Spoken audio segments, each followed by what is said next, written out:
good morning, or whenever you're watching this. You know, it's been a minute, and there's a lot to catch up on.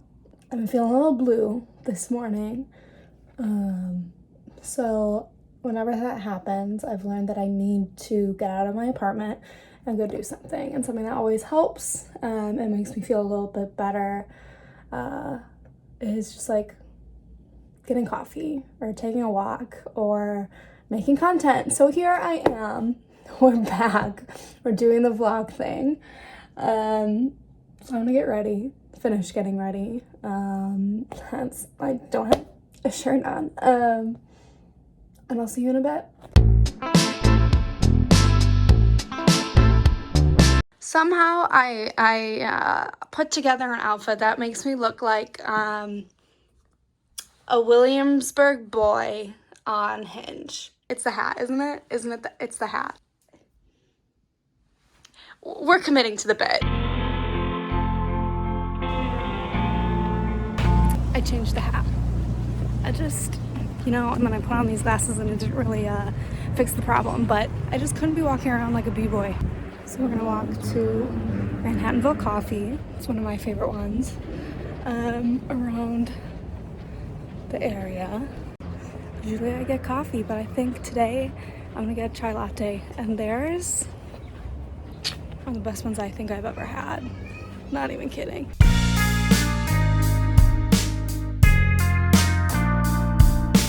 Thank you.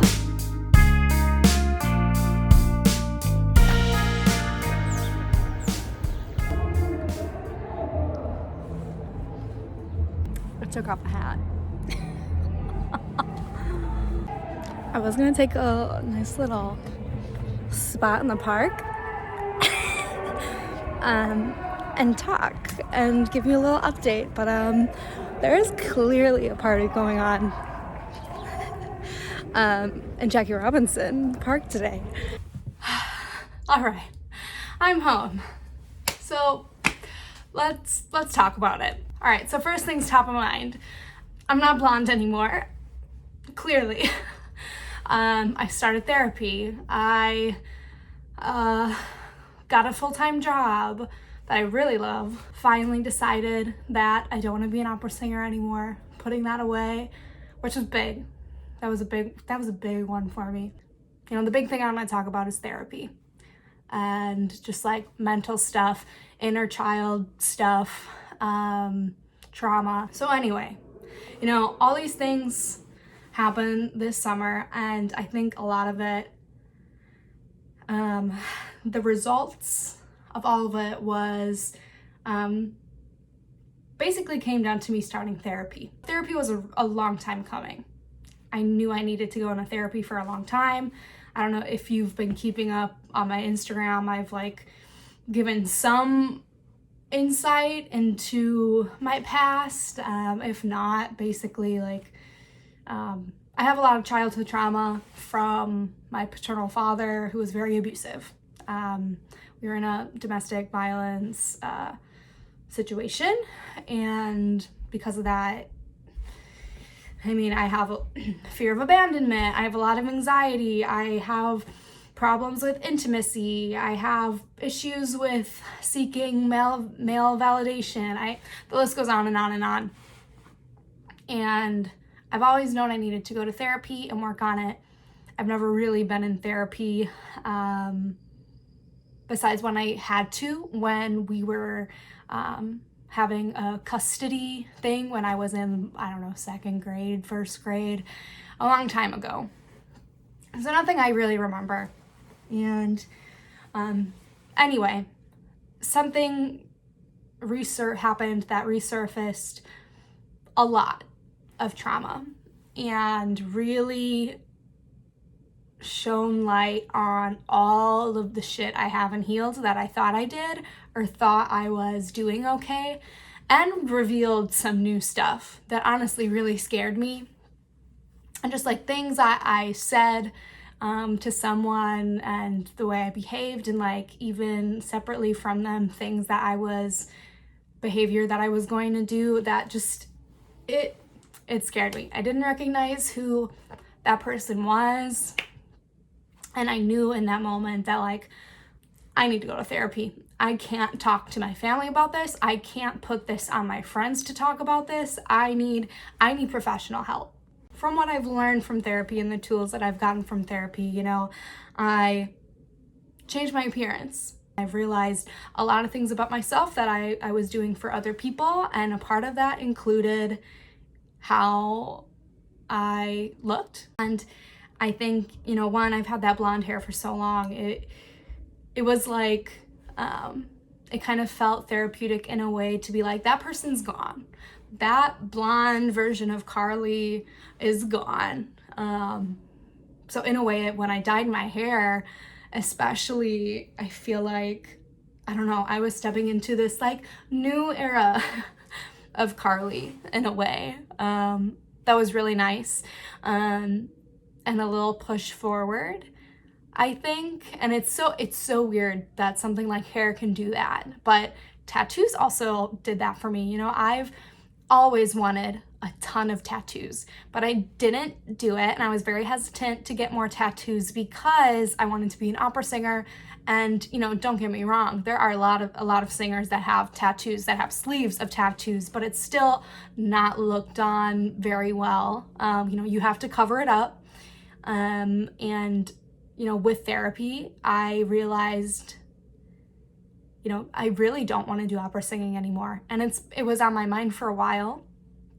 And, you know, after I decided that whole thing with opera, which that's a whole nother video of why I don't want to sing anymore. But after I decided that, I was like, all right, tattoos, let's go. Which honestly has been really good for me. And just these couple of things, and now I feel like I dress how I really, really want to. Not that I haven't before, but I never fully embraced it. But now with that, it's like I've let go of things, and I can finally fully be the person that I've always wanted to be and knew I could be, like inside and out. And, you know, I got a long way to go. I have a long way to go. I still have shit that comes up that I need to heal. But when I look at myself now from the person I was back in, let's say, June, because June is when all this stuff kind of came out. Like, it's astounding. Like, it really is night and day of the kind of person I am. Like, I respect boundaries a lot more of others and myself. I know how to process things. I'm not perfect at it, but I'm better at self-soothing. That's a big one that I need to get better on. But from June, it's like so much better. I really do love myself now. And, you know, through this whole thing, I had somebody not blatantly tell me, but kind of in their own way, kind of lean towards like, I don't love myself. I don't take care of myself well enough. And I was pissed. I was so mad that they would say that to me, because I was like, what are you I didn't say this, but in my head, I was thinking, what are you talking about?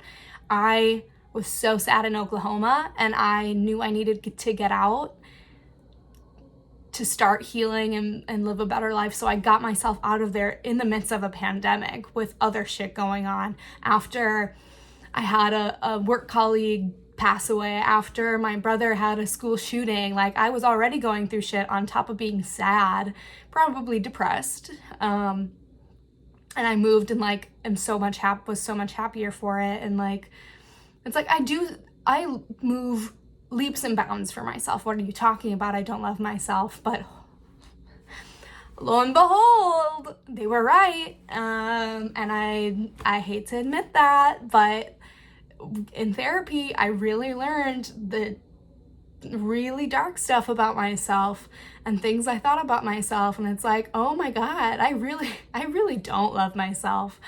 But I do now.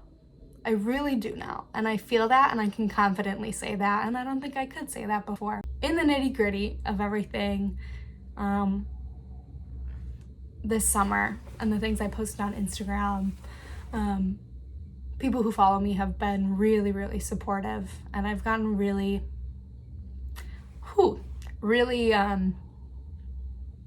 sweet messages from people, and that means a lot to me. It makes me feel less alone about it, and the amount of people who said that it made them feel less alone, it means a lot, and it's why I share things. It's why I'm sharing things right now. I think this kind of shit can get so lonely, and the burden on your shoulders can get so heavy that you feel like nobody can understand. Nobody's going through this. God, I don't want to be one of those vloggers who cry in their videos. Jeez, I think that is the update. Life is pretty good now. I gotta stop. That's the life update. She's doing better. She's doing great. Life is good. I've been talking too long. This is it. This is all. Goodbye. I'll see you next time.